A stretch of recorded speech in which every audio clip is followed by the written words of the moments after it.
banyak yang kurang. Ingatannya melayang pada sosok Dewi Kebajikan dari Libra, dan Kai heran mengapa tidak ada kabar sedikit pun tentangnya, bahkan di tempat ini. Kegelisahan tumbuh dalam hatinya, takut kalau sesuatu yang buruk telah menimpa sang Dewi. Keesokan paginya, kisah beralih ke markas pelatihan klan Ikaros yang terdiri dari beberapa bangunan besar. Seorang pria bersetelan rapi menunjuk salah satu rumah dan menjelaskan bahwa di sana terdapat ruang latihan pribadi dan asrama. Kai mendengarkan dengan serius, lalu bertanya lagi saat mereka berdiri tepat di depan salah satu ruang pribadi. Ia tidak percaya jumlah ruang latihan yang begitu banyak.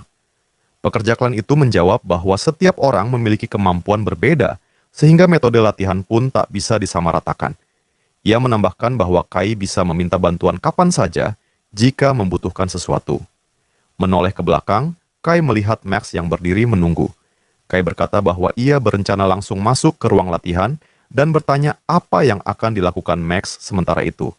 Sang goblin yang kini berwujud manusia hanya mengangkat ponsel dan menunjukkan layar permainan.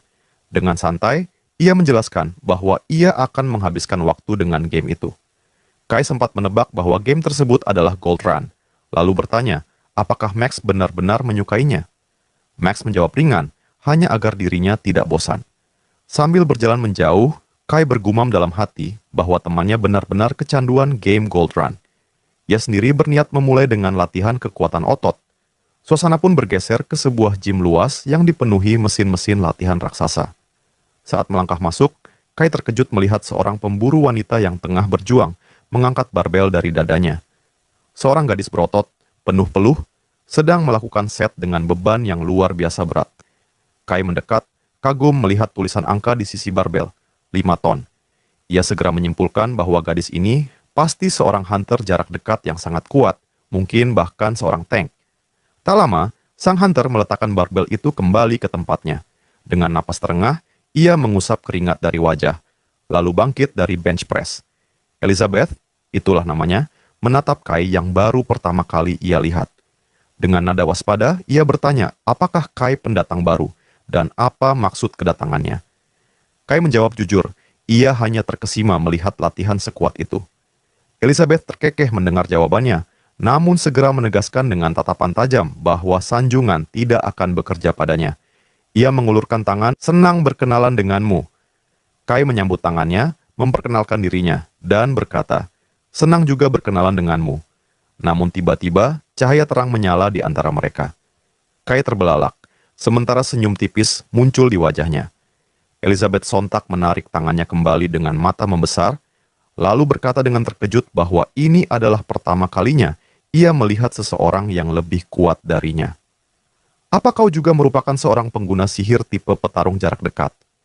Kai pun menjawab santai bahwa ia bukanlah meja jarak dekat, melainkan seorang pengguna seni bela diri. Elizabeth semakin tercengang, bertanya sekali lagi untuk memastikan, hingga akhirnya ia menyadari sesuatu. Kai berkata, lalu, kenapa kau begitu terkejut? Dengan nada serius, Elizabeth berkata bahwa mustahil ia tidak terkejut, karena seorang pengguna seni bela diri peringkat B bisa ikut serta dalam pertarungan besar. Ia mendesak, ingin tahu di mana Kai belajar. Dengan tenang, Kai mengusap wajahnya dan menjelaskan bahwa saat ia terjebak mengembara di dalam jurang, 30 tahun telah berlalu, dan karena itulah ia menguasai seni bela diri. Ia pun menambahkan bahwa Elizabeth tidak seharusnya terburu-buru mengambil kesimpulan. Elizabeth mengepalkan tinjunya, matanya berkilat, lalu menegaskan bahwa seni bela diri bukanlah hal yang sia-sia. Ia sendiri telah menguasai semua teknik yang mungkin dipakai. Tinju, jujitsu, gulat, muay thai, semua ia kuasai demi bertahan hidup, karena tidak menyenangkan jika monster sampai menghembuskan napas di wajahnya. Kai mengangguk dan membenarkan bahwa teknik-teknik itu memang sangat berguna, baik melawan monster maupun dalam duel antar manusia. Dengan nada sedikit sombong, Elizabeth menoleh dan bertanya, apakah Kai tidak mengenalnya? Ia adalah anggota Liga peringkat BUHC, bahkan berada di posisi 19. Kai terdiam sejenak, dalam hati berpikir bahwa liga itu memang terdengar sangat hebat. Elizabeth kemudian mengangkat tangannya dan menantang, berkata bahwa ini kesempatan bagus untuk membuktikan kehebatan seni bela diri. Di balik dirinya, terbuka pemandangan aula besar untuk latihan hunter. Kai menoleh dengan kaget, sementara Elizabeth menatap lurus ke depan. Dari sisi lain, terdengar suara seseorang yang memperhatikan mereka. Penasaran siapa sosok baru di samping Elizabeth. Dengan nada setengah serius, Elizabeth menjawab bahwa dia hanyalah seorang pemula, pengguna seni bela diri. Suara lain menimpali bahwa itu terdengar keren. Seorang pria menata rambutnya dengan angkuh, lalu memperkenalkan dirinya sebagai Anthony. Kau mungkin sudah mengenalku. Kai menoleh ke Anthony bertanya siapa sebenarnya pria itu, namun pria itu dengan tenang menambahkan bahwa ia sama sekali tidak berpura-pura tidak mengenalnya. Sambil mengulurkan tangan, pria itu berkata bahwa dialah yang menaklukkan dungeon, memecahkan rekor baru dalam menutup gate, dan naik ke peringkat B dalam waktu tersingkat. Dia bahkan baru kembali dari jurang Abyss, maka wajar bila ia tidak tahu banyak hal. Anthony menggertakkan gigi, lalu berkata bahwa kalau memang begitu keadaannya. Aku akan menjelaskan semuanya sebelum kau pergi, jadi dengarkan baik-baik. Namun pria itu menjawab dengan senyum tipis, berkata tidak perlu. Dengan seringai penuh percaya diri, ia menyebut dirinya Ace, salah satu Ace dari klan. Aturannya sederhana, semua harus percaya padanya, mematuhinya, dan dengan itu, semua masalah akan terselesaikan. Sang protagonis menatapnya tajam dan bertanya, apakah pria itu sinting? Sang gadis di sisi mereka menjawab bahwa memang begitulah dirinya, jadi sebaiknya jangan coba-coba mencari masalah dengannya. Namun kemudian ia tersenyum tipis, bergumam bahwa sudahlah, lupakan saja, lalu menantang untuk bertarung. Kai mengangguk menyetujui. Ia melangkah maju, sementara sang protagonis dan gadis itu masuk ke dalam arena, bersiap dengan senjata masing-masing. Sang gadis bertanya, haruskah kita memulainya sekarang? Dengan mengepalkan tinju, Kai menjawab bahwa tentu saja. Sepertinya kau sangat penasaran dengan seni bela diri ya? Dan ia akan mengajarkan satu hal. Saat mengayunkan kakinya, Kai menjelaskan bahwa jangan pernah mendekat kepada pengguna seni bela diri. Elizabeth, sang gadis, menggertakkan gigi, terengah, lalu mengayunkan pedangnya. Dalam hati ia berpikir, jadi beginilah seni bela diri itu. Kai yang mengamati mengernyit, namun ia menilai reaksinya bagus. Elizabeth menangkis dengan sigap, dan terlihat jelas bahwa secepat apapun sihir, tetap saja kalah oleh pukulan murni seorang ahli bela diri. Dengan sedikit senyum sinis, Elizabeth berkata, bagaimana jika serangan itu ditambah dengan kekuatan sihir? Gadis itu pun menyerang lebih sengit, namun Kai menghindar dengan gesit. Saat pedangnya diayunkan tajam, Kai membelalakan mata, terkesan dengan kecepatan serangan itu untuk seorang pengguna sihir. Ia bahkan berpikir alangkah baiknya merekrutnya sebagai avatar. Kai pun menghentakkan kaki dengan teknik pamungkasnya. Elizabeth terkejut, lalu bersiap menggunakan sihir pertahanan. Tetapi dalam sekejap, Kai berhasil menembus pertahanan itu. Tersungkur ke lantai, Elizabeth bertanya dengan nada terengah, bagaimana mungkin serangan itu menembus perlindungan sihirnya, padahal ia sudah mengaktifkannya? Kai menjawab bahwa ia menggunakan kekuatan yang berbeda, bukan sekadar penguatan otot dengan sihir. Elizabeth bangkit, mengepalkan tinju, menyatakan bahwa ia belum selesai. Namun sekali lagi Kai melayangkan pukulan telak. Dengan seringai puas, ia bertanya, apakah Elizabeth sudah merasakan seni bela diri? Dalam hati, Kai merasa bahwa dengan menunjukkan kemampuannya, ia bisa merekrut gadis itu ke dalam avatar, meski ia tahu akan butuh beberapa tahap lagi. Melihat Elizabeth menunduk, Kai menyadari mungkin ia sedikit berlebihan. Tetapi Elizabeth tersenyum samar, lalu berteriak untuk menyerang sekali lagi. Aura yang sangat kuat keluar dari tubuhnya. Cahaya terang muncul, tubuhnya terhempas. Kai menghentikan serangan dan berkata bahwa itu sudah cukup. Menatap lurus ke arahnya, Elizabeth mengakui bahwa memang benar, ia berbeda. Namun dengan penuh tekad, ia berkata bahwa ia tidak akan berhenti sampai menang. Kai berdiri tegak di hadapannya, lalu berkata bahwa ia telah memilih lawan yang salah. Elizabeth menatapnya, bertanya apa maksudnya. Mata Kai berkilat, dan ia berkata agar Elizabeth memaafkannya, karena justru keteguhan semacam itulah yang paling ia sukai. Para penonton terperangah, mata mereka terbelalak. Saat pedang Elizabeth jatuh tertancap ke lantai, ia berlutut, menundukkan kepala, lalu bertanya, apakah kita bisa mengakhiri pertarungan untuk hari ini? Kai mengangkat tangan sambil berkata Elizabeth, Berhent mengatakan hal lemah seperti itu, Ini hanya permulaan. Baiklah, ayo lakukan lagi. Aku akan memberikan latihan yang bagus padamu hari ini. Elizabeth berteriak, biarkan aku hidup. Dasar bajingan sialan. Narasi pun berpindah. Di sela istirahat, Elizabeth duduk di bangku, minum air sambil berkata bahwa ia tidak pernah merasa begitu lelah hanya dari sparring. Kai menjawab enteng bahwa ia tidak tahu kalau latihan seperti itu dianggap cukup. Sang protagonis bertanya balik, "Jadi bagaimana, apakah kau sungguh tertarik dengan seni bela diri?" Sang gadis menatapnya, menegaskan bahwa ia akan menjatuhkannya dengan kekuatannya sendiri. Ia akan berlatih lebih keras, menjadi lebih kuat, dan memintanya menunggu. Kai mengangkat tempat minum, berkata bahwa dengan seni bela diri, kau bisa menyingkirkan kelemahan. Namun Elizabeth itu menolak tegas, berkata bahwa ini soal harga diri. Kai terkejut, bertanya, apakah kebanggaan membuatnya enggan belajar dari lawan? Elizabeth menjawab bahwa mulai sekarang, Kai adalah musuhnya. Tentu, saat bertemu mereka bisa saling menyapa, tapi ia tidak akan pernah menerima bantuan darinya, kau mengerti?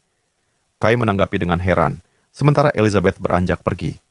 Dari belakang, Kitty Lava dan Magma menepuk bahu Kai dan mengingatkan bahwa ia harus lebih menempatkan diri Anda di posisi lawan Anda. Kai hanya tertawa kecil, berkata bahwa ia tidak mungkin berpura-pura kalah. Sulit sekali rupanya mencari avatar. Keesokan harinya, aula latihan kembali dipenuhi suasana. Kai menoleh ke samping, bertanya-tanya apakah ia datang terlalu pagi. Dari arah lain, seseorang berkata bahwa semua sudah berkumpul. Pria itu menyeringai tipis, sementara sang gadis menoleh ke samping. Richard menaikkan alisnya, lalu mengangkat tangan, menyapa dengan ramah.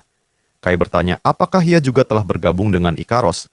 Dan pria itu menjawab, aku juga punya keadaanku sendiri. Menatapnya dalam diam, Kai berpikir, keadaan katanya, padahal keluarga Parker tidak memiliki klan. Ernest yang berdiri di depan menatap lurus dan berkata bahwa semua orang sudah hadir. Sosok-sosok lain pun berdiri diam, suasana menegang menanti apa yang akan terjadi. Dengan kedua tangan bertumpu pada pinggangnya, pria itu berdiri tegak dan menyatakan dirinya sebagai mentor dari klan Ikaros Ernest. Tatapannya menyapu wajah-wajah baru di hadapannya, penuh harapan agar mereka kelak menjadi pemburu yang layak dan hebat. Sambil menoleh ke samping, ia menambahkan bahwa kata-kata ini selalu ia ulangi setiap kali. Namun ada satu pertanyaan penting yang harus dijawab. Apakah senjata terkuat seorang pemburu ketika menghadapi monster?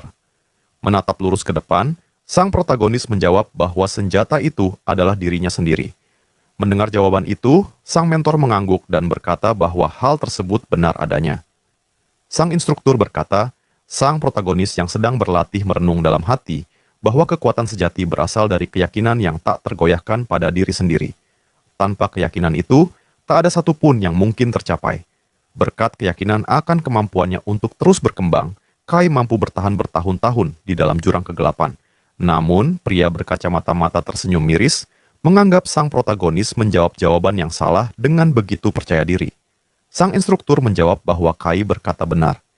Ia mengangkat kedua tangannya ke depan dengan suara lantang, menegaskan bahwa sang instruktur pernah mengatakan hal yang berbeda sebelumnya. Mendengar itu, sang instruktur hanya tersenyum dan menjawab bahwa percaya pada diri sendiri tetaplah jawaban yang benar, dan keyakinan Kai sungguh tulus. Max menutup mata, mendengar dua pria yang beradu argumen. Seseorang bertanya, bagaimana dengan para pendatang baru yang lain? Apa yang kalian pikirkan? Max berseru keberadaan kuat yang dapat membantuku. Sementara itu, Richard menutupi wajahnya dengan tangan, menjawab kurasa kerja sama tim adalah jawabannya. Para pemburu lain bermunculan, dan disebutkan bahwa senjata terkuat pemburu bukanlah sihir ataupun benda-benda, melainkan persatuan. Bahkan seorang pemburu peringkat S pun takkan pernah masuk ke dalam dungeon seorang diri. Sang mentor memandang telapak tangannya yang mengeluarkan aura, lalu berkata bahwa meskipun seseorang telah terbangun atau memiliki peringkat tinggi, manusia tetaplah makhluk yang lebih lemah dibanding monster. Tak seorang pun tahu apa yang akan menunggu di dalam dungeon, sehingga mereka harus selalu bersiap menghadapi segalanya. Tiba-tiba, ia mengangkat tangannya ke atas, membuat para murid menatap dengan terkejut. Cahaya berpendar mengelilingi mereka, lalu terdengar pengumuman bahwa hari itu akan diadakan latihan berpasangan. Protagonis menyeringai, merasa lega karena Max berada di dekatnya. Namun seketika ia terhenti dengan raut bingung. Seorang pria meraih kepalanya. Anthony mendekat, bertanya mengapa ia gugup, padahal ia tak perlu khawatir. Aku akan membereskan semuanya dengan sihir indahku. Protagonis menunduk, berpikir dalam hati bahwa dirinya adalah seorang konstelasi, lalu bertanya mengapa ia harus dipasangkan dengan orang aneh seperti itu. Namun pria itu tersenyum puas dan tertawa, lalu melanjutkan, "Sepertinya kau mengerti apa yang kukatakan. Bagus sekali." Dengan kedua tangan terentang, sang mentor mengumumkan bahwa karena semua sudah mengonfirmasi pasangan masing-masing, maka latihan pun dimulai. Di belakangnya terbuka sebuah portal berwarna ungu, dan dari dalamnya muncul seekor monster. Tatapan garangnya menyalak ke depan. Suara terdengar jelas. Seekor wyvern. Mereka tahu, monster itu tergolong peringkat B ke atas. Kai menengadah tanpa suara, sementara pria di sisinya bergumam bahwa berapa banyak jumlah mereka yang akan keluar. Sang mentor mengernyit, melihat para murid baru yang tak gentar, lalu berpikir dalam hati bahwa tentu saja sang ketua takkan sembarangan merekomendasikan orang dengan tangan terulur, dan berseru, "Kalau begitu, saatnya bagi kalian untuk menghindari para wyvern itu." Seorang pemain menoleh ke samping sambil berteriak bahwa taktik mereka adalah menghadapi napas wyvern dengan perisai. Namun pria lain segera membantah, menganggap itu lelucon, karena sudah terlambat untuk memasang perisai. Yang harus dilakukan hanyalah menghindar. Ia tahu betul jangkauan napas wyvern, jadi biarlah perisai digunakan sebagai sihir pendukung. Anthony menatap lurus, berpikir bahwa meski jangkauan napas itu luas, sihirnya akan cukup untuk membuat ia lolos dari ancaman nafas wyvern. Tiba-tiba, ia meluncurkan sihir tingkat 3. Protagonis meliriknya dengan terkejut, menyadari bahwa karena mereka terhubung oleh sihir, Anthony akan menyeretnya ikut serta. Terlalu gegabah. Dengan cepat, ia menghantam titik akupunktur lawannya, membuat pria itu terbelalak. Wyvern membuka mulut lebar, namun protagonis segera menarik pasangannya ke samping. Sang mentor menoleh, bertanya, apakah seni bela diri mampu menghasilkan kecepatan seperti itu? Pelatih di sampingnya menjawab bahwa seni bela diri jauh melampaui sihir dalam hal kecepatan dan penghindaran. Ia menambahkan bahwa pemuda itu adalah seniman bela diri paling menonjol yang pernah ia lihat, mungkin karena pengaruh jurang kegelapan. Kai hanya memalingkan wajah, sementara ia mendengar orang-orang berkomentar bahwa kekuatan tekniknya sungguh luar biasa, terlepas dari peringkatnya. Pemburu seperti itu benar-benar berbahaya dalam pertarungan nyata. Kini jelas sudah alasan sang ketua begitu menyukainya. Dengan wajah marah, pria itu berteriak menuntut alasan mengapa protagonis tidak mengikuti gerakannya. Namun protagonis menjawab bahwa, "Kau itu terlalu lamban." Sang pria membalas dengan emosi, "Apa yang kau katakan? Aku ini lambat." Protagonis segera menerjang ke depan, berkata bahwa lain kali ia akan bergerak lebih cepat lagi, dan meminta rekannya mengikuti arahan, jika tidak ia akan tertinggal. Rekannya menjawab pria itu bisa saja menggunakan sihir, dan dirinya akan menyesuaikan. Pria itu mengerutkan kening, bersikeras bahwa sebagai pendatang baru, protagonis harus mendengarkannya. Tubuhnya sendiri sudah memberi arahan, katanya. Seorang gadis memandang mereka berdua dengan cemas, bertanya apa yang sedang mereka lakukan. Sang mentor menjentikan jarinya, tersenyum, dan berkata bahwa cukup untuk sekarang. Tangannya kembali terangkat, lalu ia mengumumkan bahwa siapapun yang gagal harus meninggalkan arena. Namun tiba-tiba, para murid yang masih berdiri mendengar teriakan serangan lain. Protagonis menunduk terkejut, bertanya-tanya apa yang bersembunyi di bawah tanah. Merasa ditekan oleh pasangannya, ia sadar bahwa rekannya terlalu lambat. Mereka pun meloncat tinggi, hanya untuk mendengar teriakan bahwa pendatang baru itu begitu lancang. Dari bawah tanah, seekor monster kuno muncul dengan raungan menggelegar. Bentuknya menyerupai cacing raksasa dari pasir, predator menakutkan yang bersemayam di dungeon peringkat B ke atas. Makhluk itu bersembunyi di bawah tanah, lalu menyerang mangsanya dengan mendeteksi getaran, untuk kemudian melahap mereka hidup-hidup. Suasana pun berubah mencekam. Para peserta berteriak, sekarang monster sebelumnya wyvern. Bukankah ini terlalu berlebihan? Bahkan dungeon rank B tidak sesulit ini. Bukankah ini terlalu berlebihan untuk seukuran sesi latihan? Sang mentor berteriak lantang menyilangkan tangan di dada, lalu menegaskan bahwa jika mereka bahkan tidak mampu bereaksi terhadap situasi tersebut, maka mereka tidak pantas disebut sebagai hunter. Daripada mengeluh, sebaiknya mereka fokus pada pelatihan. Kai menjejakkan kakinya di tanah, berhenti tepat di depan monster itu. Kai berseru bahwa ujian seperti ini memang wajar bila datang dari klan Ikaros, dan pengalaman keras semacam itu justru sesuai dengan kemampuanku. Beberapa orang duduk di tanah, para peserta saling berpandangan, sementara sang protagonis menoleh ke samping dan terdengar suara. "Boleh aku bertanya padamu?" Ketika diberi kesempatan untuk bertanya, seorang hunter berperingkat rank B memasukkan tangannya ke dalam saku, dan menanyakan bagaimana Kai bisa menebak bahwa monster akan muncul dari bawah tanah. Kai menatapnya dan menjawab bahwa ia mengetahuinya dari suara. Joe tertegun, lalu bertanya, apakah itu semua termasuk seni bela diri? Sang protagonis menoleh, lalu dengan rasa ingin tahu bertanya, apakah Joe tertarik? Haruskah aku membantumu? Joe menjawab singkat bahwa tidak perlu, dan seketika pelatih berteriak selanjutnya, bersiaplah. Kai bersama para murid berlari lurus ke depan. Terbersit dalam pikirannya bahwa begitulah jalannya latihan klan ini. Latihan selanjutnya adalah menghindar. Untuk 3 kali percobaan, sang protagonis mengulurkan tangan ke depan, menghadapi pelatihan resistensi sihir. Ia memutar lengan seorang peserta, muncul pemikiran bahwa latihan ini melatih kemampuan menahan rekan yang jatuh dalam pengaruh ilusi. Para murid terengah-engah, napas mereka kacau. Saat pelatih berkata bahwa pemanasan selesai dan mereka boleh beristirahat sebelum melanjutkan sesuai rencana akan melakukan raid dungeon. Wajah para peserta menunjukkan keterkejutan. Lalu mereka mengumpat, menyebut sang pelatih sebagai orang gila. Menatap lurus ke depan, Kai bertanya apakah mereka benar-benar akan masuk dungeon. Joe menjawab bahwa pada masanya, dungeon bahkan bisa dimodelkan seperti dunia di dalamnya. Sang protagonis menutupi wajah dengan tangan, sambil berkata bahwa hal itu bagaikan olahraga bagi para hunter. Seorang pria menimpali bahwa Kai, meski telah kembali dari Abyss, pasti sudah banyak melihat hal semacam itu. Lalu bertanya, tim, mana yang ia dukung? Kai langsung menjawab Twins. Joe mengangkat tangan dan menjawab bahwa ia bahkan belum pernah mendengar tentang tim bernama Twins. Kau membicarakan permainan bertahan hidup dalam dungeon. Lalu dijelaskan bahwa olahraga ini dimainkan oleh 6 hunter dalam satu tim.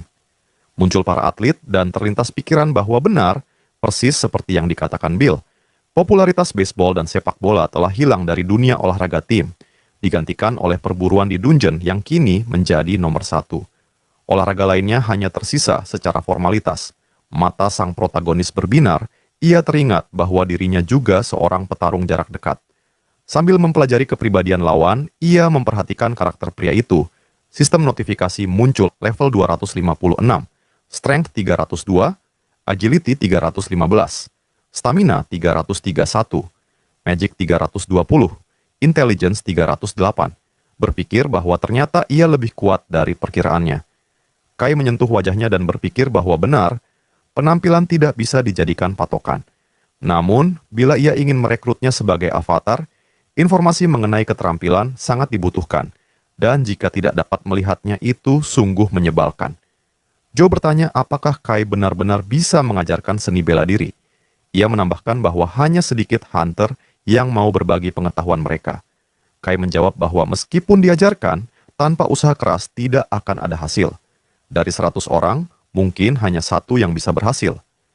Pria itu terkejut dan bertanya, apakah sesulit itu? Sang protagonis mengalihkan pandangan, lalu menambahkan bahwa untuk menguasai kategori tertinggi, dibutuhkan waktu setidaknya 100 tahun. Pria itu menggerutu, jadi akan memakan waktu selama itu ya. Tidak seperti sihir, kau bahkan tidak bisa menaikkan status seni bela diri dengan cepat. Kai langsung menjawab, ternyata kau tahu sihir lebih banyak dari dugaanku ya. Joe mengulurkan tangan ke depan dan mengaku bahwa sejak kecil ia memang penggemar seni bela diri. Kai bertanya mengapa ia tidak mempelajarinya. Pria itu berbalik dan bertanya apakah Kai serius bertanya seperti itu, lalu berkata bahwa di masanya hampir semua generasi pertama, praktisi bela diri sudah pensiun, sehingga tidak ada lagi tempat untuk belajar. Mendengar itu, Kai tersenyum sinis dan berkata bahwa itu luar biasa. Jika Joe sungguh ingin belajar, maka ia akan menjadi mentornya. Dalam hati ia berpikir bahwa yang perlu ia lakukan hanyalah menunjukkan kemampuannya, dan status seni bela diri akan naik dengan sendirinya. Kitty of Lava and Magma yang melihat senyum licik itu, berkomentar bahwa ia menyukai ekspresi jahat tersebut. Suasana berganti ke pusat pelatihan. Seseorang memanggil Kai, dan mata pria itu melebar ketika bertanya apakah Kai benar-benar akan terus memukulnya. Berdiri di belakangnya, sang protagonis menyuruhnya diam dan merasakan aliran dalam tubuhnya. Pria itu membantah, namun Kai menekan wajahnya dan memerintahkan agar ia menahan posenya. Pria itu mengangkat alis dan sang protagonis bertanya, apakah pengguna sihir tidak menggunakan mana untuk memperkuat tubuh? Joe menjawab bahwa mereka memang menggunakan sihir, tetapi bukan melalui tubuh mereka sendiri, melainkan dengan menarik energi sihir dari luar. Kai menengadah dan berkata bahwa begitu rupanya cara kerjanya, terdengar cukup rumit dan kau hanya bisa menggerakkan sihirmu sendiri. Namun pria itu menegaskan bahwa bagi dirinya, metode yang ia gunakan jauh terdengar lebih sulit. Sang protagonis meletakkan tangan di belakang tubuhnya dan berkata agar jangan terburu-buru, karena bila Joe gagal mengendalikan aliran itu, ia sendiri akan menahannya dengan teknik khusus. Joe terkejut dan bertanya apakah itu mungkin. Kai menjawab tentu saja, meski risikonya bisa menyebabkan pembuluh darah dan organ dalam pecah. Menutup mata, Joe akhirnya berkata bahwa ia akan mempercayainya. Seketika, kilatan petir menjalar di seluruh tubuhnya, dan sebuah notifikasi tentang kultivasi manapun muncul. Penggunaan seni bela diri dengan memanfaatkan sihir dan mana. Semakin tinggi pemahaman seorang pengguna, semakin kecil kemungkinan kegagalan.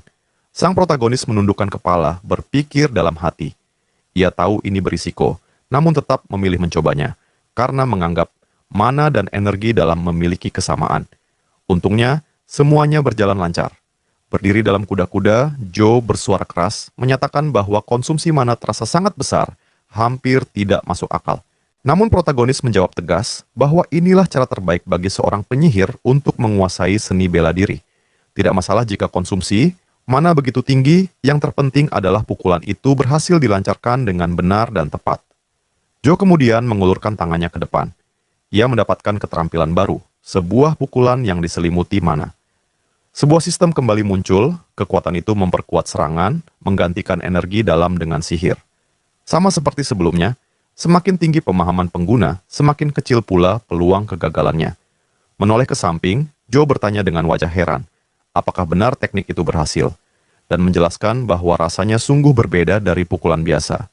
Kai mendongakkan kepala, berpikir dalam hati. Menggunakan sihir dalam seni bela diri terasa luar biasa. Ia berhasil menguasai teknik itu, meski level keterampilannya masih rendah. Ya, bukan berarti skill itu tidak berharga karena ranknya rendah. Beberapa saat kemudian, aula pelatihan dalam ruangan. Sang pelatih menepuk tangan, memberi aba-aba keras.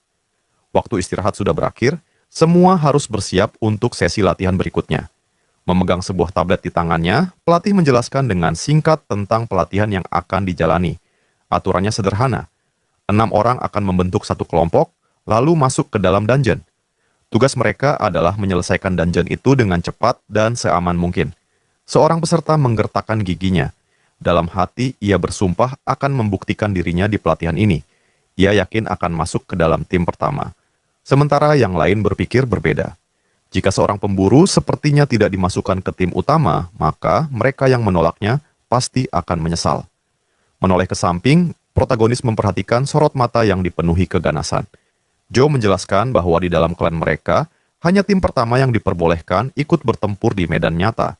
Jika mereka menunjukkan kemampuan di pelatihan ini, maka ada peluang untuk masuk ke sana. Protagonis bertanya singkat, jadi begitulah sistemnya. Ia lalu menambahkan, apakah Joe termasuk anggota tim pertama? Joe menutup mata, mengakui bahwa ia memang tidak secara resmi ditugaskan di sana, tetapi ia sering sesekali ikut serta dalam pertempuran nyata. Kai menanggapi ringan, jadi begitulah kenyataannya. Tidak perlu merasa malu atas kelemahan. Sang protagonis menepuk punggung Joe. Joe mengatakan bahwa dirinya sama sekali tidak lemah, jadi tak ada yang perlu ia sesali. Protagonis tersenyum tipis, mengiyakan. Ia tahu dirinya hebat, semua kelemahannya selalu ia tutupi dengan kerja keras. Namun Joe menjawab, maksudnya bukan itu. Sebelum ia sempat melanjutkan, sang protagonis memotong dengan cepat, mengatakan bahwa ia mengerti. Pelatih sang instruktur menjentikan jari, memulai sesi baru. Ia menegaskan bahwa saatnya membentuk kelompok. Semuanya, inilah tim kalian. Lihatlah anggota tim kalian dan bersiaplah untuk memasuki dungeon. Kau menatap Max, lalu Max hanya mengulurkan tangannya. Tetapi dalam hati Kai terlintas sebuah pikiran. Seolah-olah mereka memang sengaja tidak dipertemukan dengan Max. Ia penasaran apakah ini kebetulan atau memang disengaja. Seorang gadis meletakkan tangan di wajahnya, berkata lirih. Mengapa justru ia masuk dalam kelompok ini? Bukankah raid dungeonku sudah pasti akan gagal? Kai menatap wajahnya, menanyakan ekspresi itu. Seolah gadis itu sedang meremehkannya. Joe menimpali bahwa memang benar. Kata-kata seperti itu jelas terasa menyinggung. Sang protagonis mendengarkan narasi yang berkata, Kai seorang pemburu yang belum sepenuhnya pulih, setelah kembali dari Abyss ikut serta di kelompok ini. Richard mengerutkan kening, menyebut sang pemburu pemula